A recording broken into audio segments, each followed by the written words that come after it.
morning. I'm not a pastor either, so that's kind of strange for me to stand up in here and say that, but how's everyone doing? It's kind of the end of a long haul, so I appreciate you being patient and watching all this. But so before we start, quick question. How many of you own a camera? And yes, iPhones, Androids, all that stuff counts. Awesome, so pretty much everyone. So I'm among colleagues, really, if we think about it that way. And I'm excited to share with you what photography has taught me about my faith. And let's see if I can get my presentation going. 1 minute, all right. These are some bright lights, by the way, just in case you're reminded of that. So anyone else find it really cool how all the talks weave together? Like, I always love that about going to TED events. I've done that with Pastor as well, and I love how everything, even though it's so different, there's always these underlying themes that kind of work themselves through there, so hopefully mine will add to that. Now that I'm here, okay, so I want to start with a favorite quote of mine about photography. Photography is an art of observation.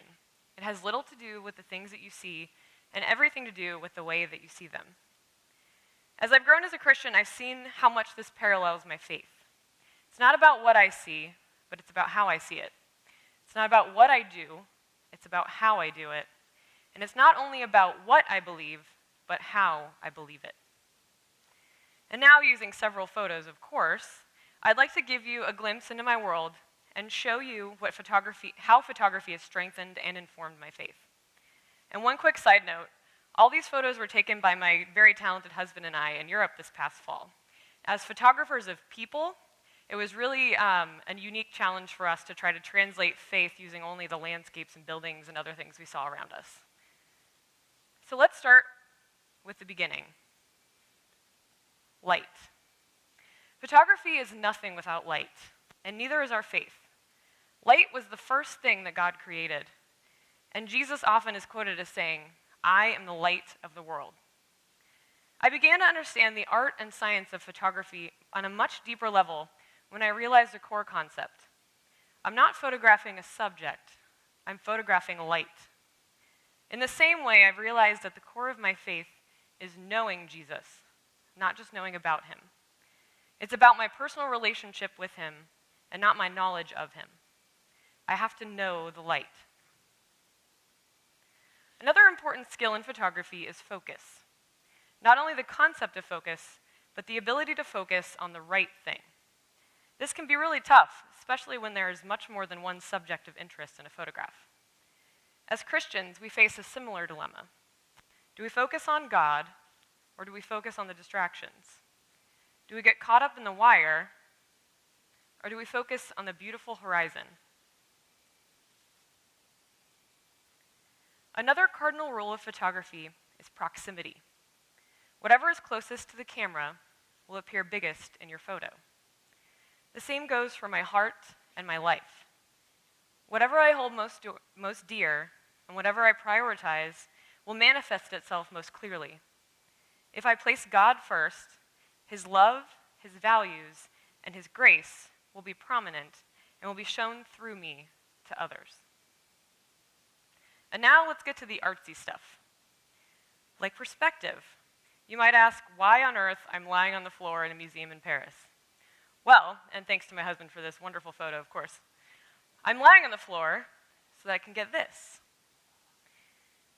The Lowe perspective allowed me to get the entire beauty of the arch that I wouldn't have been able to get if I were standing.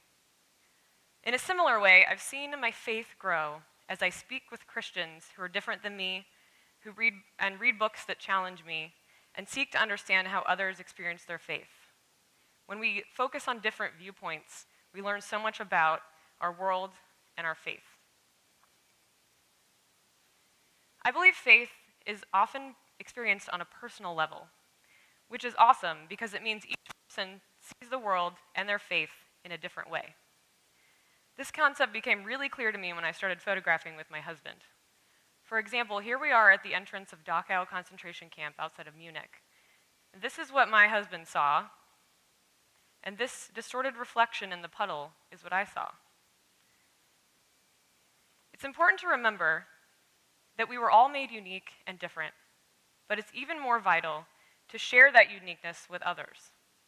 I believe our world and our faith is so much more beautiful when we share it with others and we learn to see it in new ways. One thing I've valued most as I've grown as a photographer is how much more aware I am of the little things. I notice the way a couple looks at each other, the beautiful latte art in my cappuccino, the bird perched silently on the windowsill, the little girl walking slightly more confidently while she's holding her father's hand, and the way my husband's brow scrunches up when he gets really, really focused.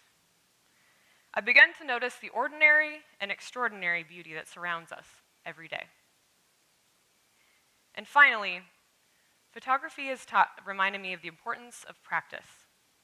For example, here's a photo I took in Germany while on a mission trip in 2004. And here is a photo taken from the same location after 9 years of practice. Both are beautiful, but the second better captures the warmth of this amazing village. I only get better when I continually practice with intention. And the same goes with so many other disciplines that enrich our faith: prayer, Bible study, meditation, forgiveness, and worship, for example. The more I practice these disciplines, the more meaningful my faith becomes, and the more deeply I experience the presence of God. And now, before we look at some more photos in depth, I'd like to highlight another favorite quote of mine. You don't make a photograph just with a camera. You bring to the act of photography all the pictures you've seen, all the books you've read, the music you've heard, and the people you've loved. And I also believe that you bring to the act of faith all the pictures you've seen, the books you've read, the music you've heard, and the people you've loved. And now I'd like to show you some photos that have helped me give a visual voice to my faith. I hope at least one of them can challenge you with a new view of your faith as well.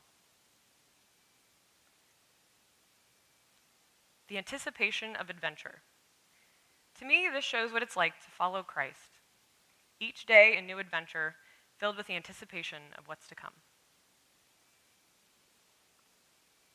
Discovery. The more I get to know God, the more I discover about the beauty of his character. This photo shows what it's like for me when I read, hear, or see something new about God and I get those goosebumps. It's like walking on a path only to look over and gain access to a beautiful vista that I'd never seen before. This is one of my personal favorites. It's a view of the Paris skyline taken through a piece of broken glass. It reminds me of how God uses our brokenness to rebuild and renew us and to create his own work of art within us. This photo reminds me of the perpetual mystery of God. The more I grow in my faith, the more I realize I don't know, in a good way. Much like the way we encountered this trio of birds high in the Alps. There they were, perfectly spaced, the beautiful alpine backdrop muted by a screen of fog behind them. They practically posed for this photo, but as soon as the other tourists caught up to us, they flew away, never to be seen again. Like the Trinity, their presence was so mysterious and so beautiful. In Christ, we will always find refuge. This photo was taken at the altar of a Protestant memorial in Dachau concentration camp. Even in a place marred by unspeakable horror, my husband and I found peace when we entered this place. We realized that God will always be our peace, whenever he's present.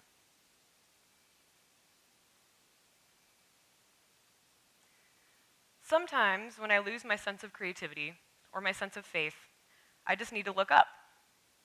Often I mean metaphorically, but sometimes in photography I mean literally as well. I've always been fascinated by the discernible awe I experience when I gaze towards the heavens.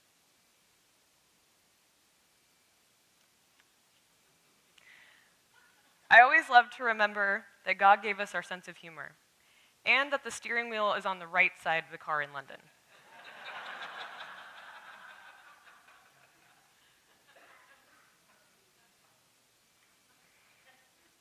This photo reminds me of God's omnipresence and the fact that he never stops. He doesn't sleep. He doesn't go away on vacation. He is always there and always ready to deepen his relationship with us.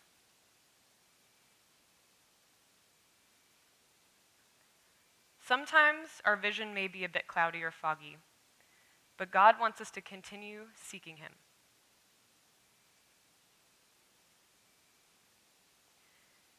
This is how I envision my hope for the church. As a light beaming in an otherwise dark world, and as a bright light onto the path that leads towards God. Now, before I show you the next photo, I want to let you in on a not-so-fun fact. Did anyone know that the Eiffel Tower in Paris literally shuts off at 1 o'clock in the morning? Yes, I discovered this. It's true.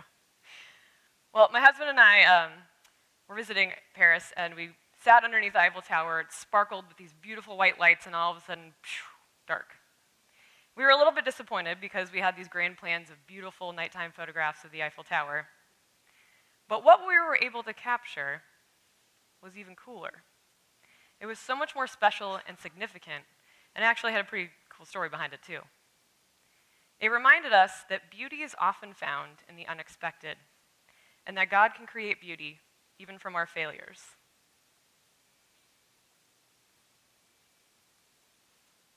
Scars are often visual reminders of God's love, like the beautiful story behind this scar on the church floor.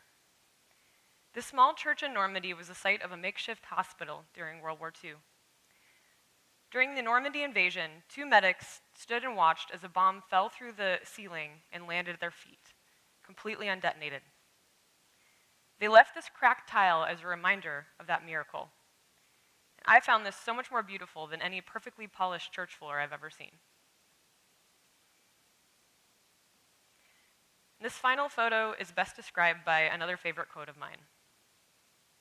Sometimes I do get to places just when God's ready to have someone click the shutter. Like this moment in Venice, when an otherwise dark and dreary sky was broken by a beam of breathtaking light. Thinking about this view still gives me shivers. So I hope I've been able to provide you a little insight and inspiration and shown you how photography can help translate and visualize our faith. So the next time you pick up your camera, or your phone, but not until break, I'd like you to challenge you to look around you and find something that reminds you of your faith. Take a picture.